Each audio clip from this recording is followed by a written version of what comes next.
gerbang dibuka. Begitu kampungnya dibuka, oke separuh buka. Ya, Bapak Ibu tidak perlu monggo silakan. Deweke ning arepe ngerti wae Pak tak dhewe. Enggak Bapak Ibu tak usah sibuk-sibuk. Monggo silakan diambil ya, silakan ya. Tapi tidak ngerti wae Bang, malah meniti stek. Sudah habis itu. Orang yang datang lalu lalang sudah memahami itu dipersilakan. Dari mana mereka memahami? Orang di sana. Dari orang tahu dari mana? Yang dibuka itu ya tertib itu ya kok nggak mesti dimakai.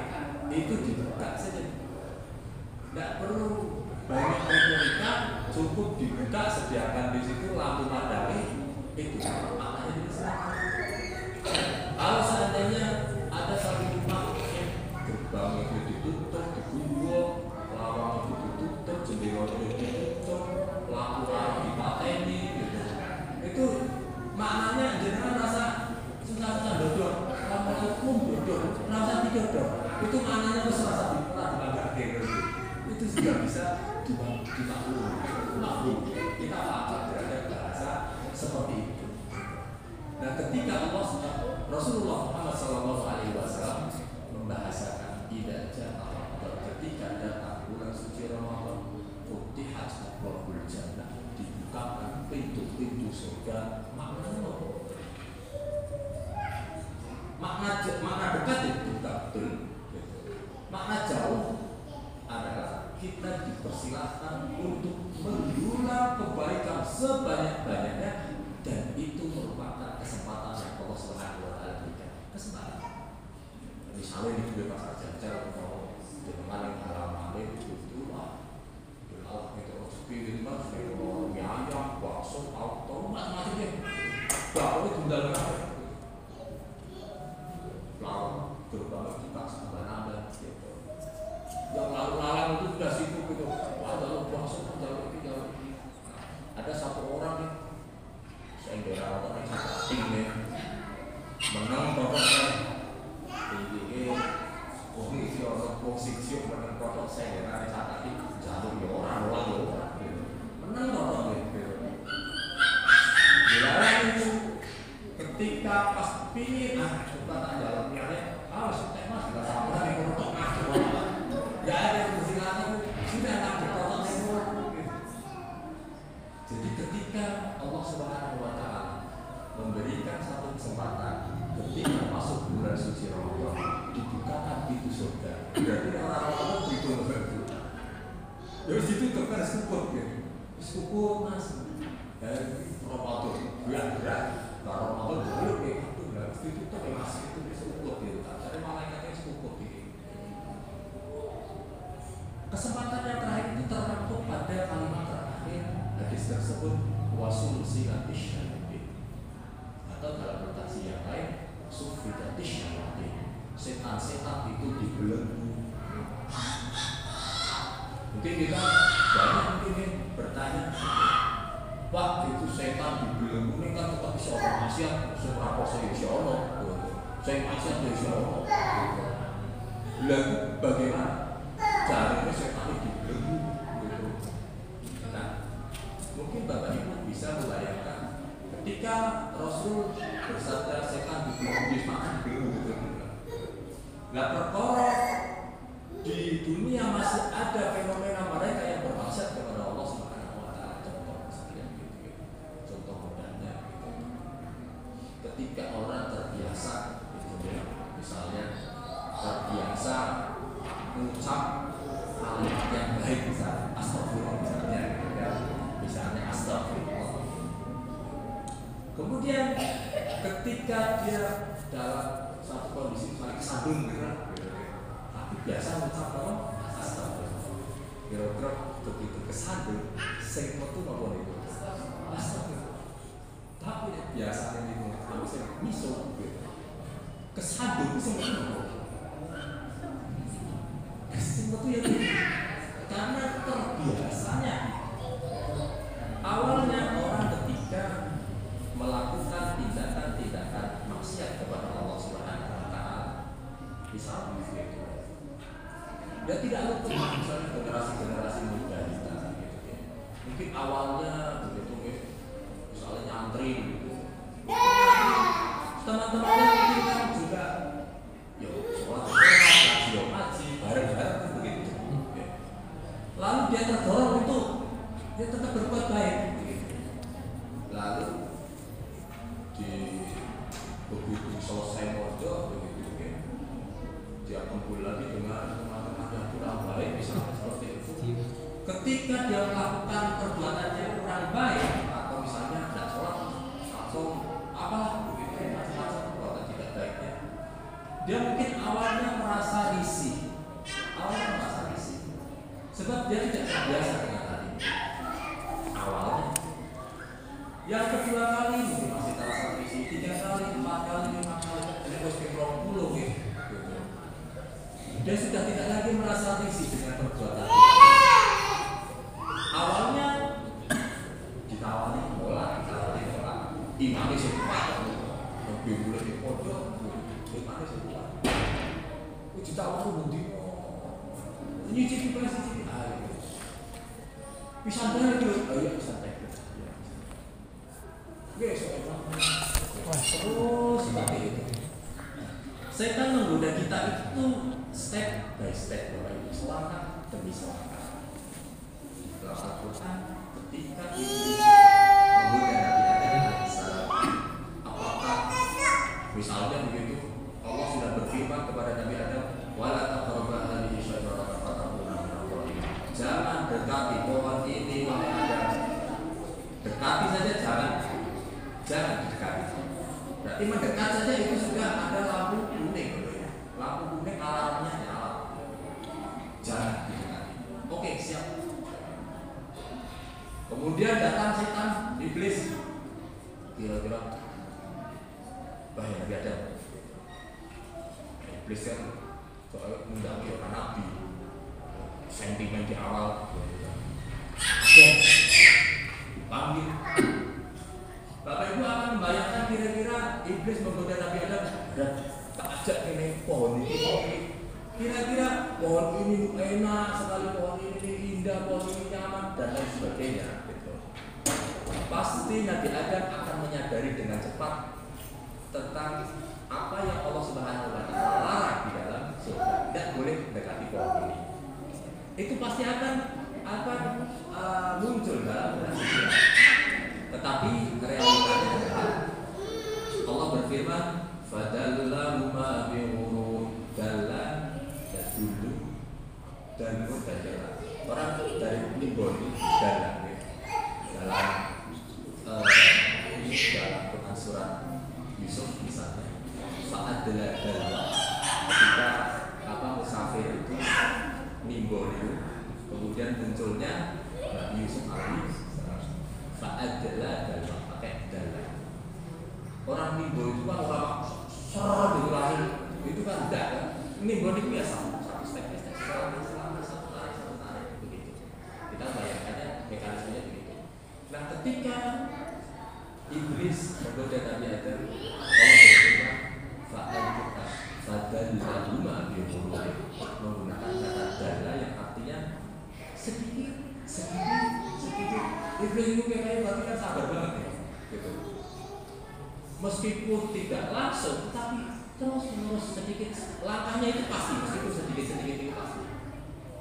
Nah, ketika mendekati pohon itu, kenapa Nabi Adam alaihissalam tidak menyadari bahwa itu adalah larangan Allah Subhanahu Wa Taala? Karena step by step itu, fadallah terpanggil itu apa skill daripada iblis. Kita bermaksiat kepada Allah tetapi tidak terasa, itu sudah skillnya.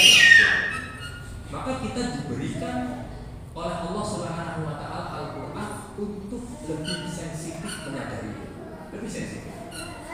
Kalau seandainya hati kita tidak sensitif dari itu, atau misalnya ketika Bapak Ibu melakukan tindakan perbuatan yang Allah haramkan, gitu. Lalu di awal mungkin pertama kali Bapak Ibu akan merasa tidak nyaman. Saya kok nggak nyaman ya? Karena perbuatan tersebut di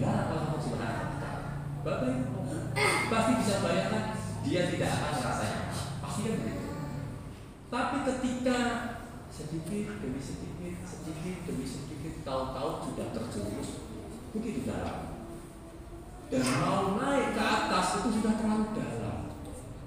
Bahkan dia sudah nyaman berada di situ. Contoh misalnya, kalau Bapak Ibu misalnya ada yang senang makan sate misalnya begitu, ketika kita masuk warung sate, terus celebur warung sate itu kan celebur, nyaman loh Bapak.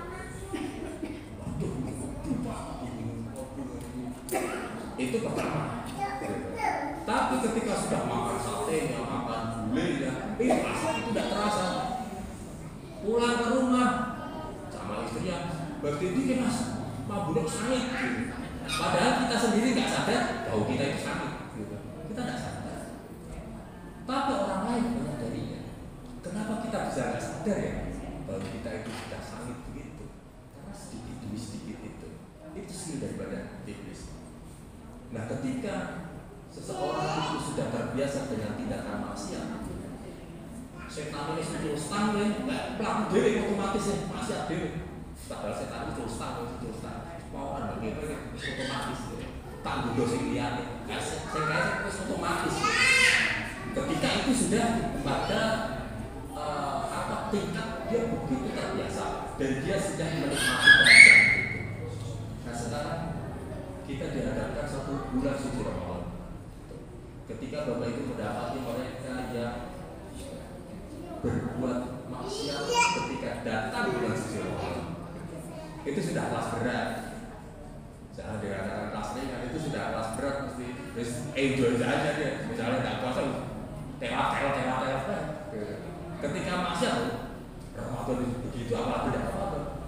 Tetapi misalnya yang bukan kelas berat nih, misalnya begitu ya. Ketika terkadang manusia itu kan sok hilaf gitu, istighfar, maksudnya hatinya itu masih merasa ketika dia bermaksiat masih merasa salah gitu. Itu kan hatinya itu masih hidup, artinya masih bisa merasakan. Gitu. Kemudian datang bulan suci Ramadan, lalu dia mulai berpikir, oke, saya tak berhenti dulu maksiatnya, sebab besok Ramadan gitu. Engkau baik tak balik meneng kok, biar poso gitu. Ini bar poso balik meneng itu urusan beda. Tetapi dia menyadari gitu, ketika Ramadan tak stop di sini.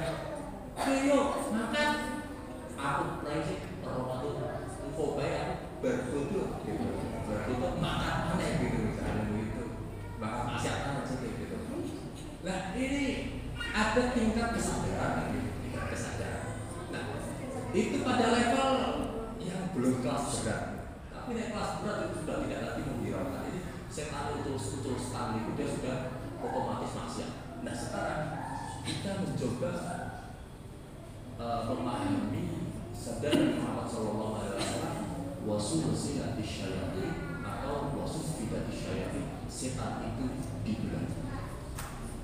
Maksudnya yang bisa kita pahami adalah bahwa Allah Subhanahu wa Ta'ala pada bulan ini memberikan kesempatan bagi siapa saja, bagi siapa saja, baik itu yang level imannya tinggi, sedang, rendah, atau bahkan tidak beriman sekalipun. Allah berikan kesempatan yang sama bahwa Allah membelenggu semua setan dibelenggu. Berarti kan kesempatannya kode yang berakselerasi atau ngegas, ngegas. Sing gas itu tetap gas. Sing lakukan ini, padahal misalnya orang bodoh itu tetap ini. Ono sekarang laku babar gas, klik karena ini, gitu. Padahal kesempatannya sama. Sekarang, sampai Muhammad SAW yang lain misalnya, bahwa Nabi SAW bersabda celaka bagi orang yang berjumpa bulan suci Ramadan, kemudian dia menyelesaikan bulan suci Ramadan. Artinya Ramadan itu bisa dilalui, falam yughfar, tetapi dia tidak diampuni dosanya oleh Allah. Mungkin kita akan mikir, kok bisa begitu? Masa dia melalui bulan suci Ramadan, tetapi dia tidak diampuni dosanya oleh Allah? Nah, analogi yang coba saya utarakan mempermudah untuk memahami hal itu seperti tadi pasar hujan itu bulan dia kan catat tinggal ya saya melihatnya gosip buk nih gosip jalur yang jalur bakso jalur tahu oleh saya berapa enggak catatnya menang dan gimana dia pegang apa kira-kira ya mie ayam raku mana bakso raku mana tahu raku mana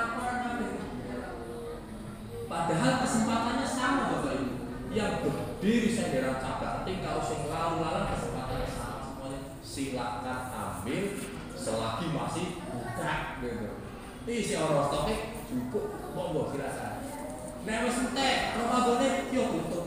Nah, Ramadan wis rampung. Pintu kan itu. Setane dicocoke maneh, dicocoke maneh. Itu lapor kabeh larang. Berarti ketika kita di bulan suci Ramadan kita diberikan satu kesempatan begitu mudahnya hati kita untuk cenderung kepada Allah Subhanahu wa taala. Lebih mudah karena bisa harus menghindari itu, rasa menghindari.